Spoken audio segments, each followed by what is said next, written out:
बिस्मिल्लाहिर्रहमानिर्रहीम। अगर उल्टी आ जाए तो क्या रोज़ा टूट जाता है? देखिए, इसमें चंद सूरतें हैं। अगर ख़ुद ब खुद उल्टी आती है तो फिर उसकी दो सूरतें हैं कि मुंह भर के आई है या थोड़ी सी आई है। अगर थोड़ी सी आई है तो फिर भी रोज़ा नहीं टूटता। मुंह भर के आई है, ख़ुद ब खुद उल्टी आई है, फिर भी रोज़ा नहीं टूटता। अगर आप कसदन उल्टी करते हैं, यानी आप हलक में उंगली वगैरह डालते हैं और कसदन उल्टी करते हैं, तो इसकी दो सूरतें हैं।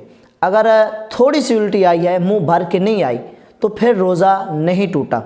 हाँ, अगर मुंह भर के आ गई है और आपने कसदन उल्टी की है, हलक वगैरह में आपने उंगली डाली है और मुंह भर के उल्टी आ गई, कसदन आपने उल्टी की, तो फिर इस सूरत में रोज़ा टूट जाएगा।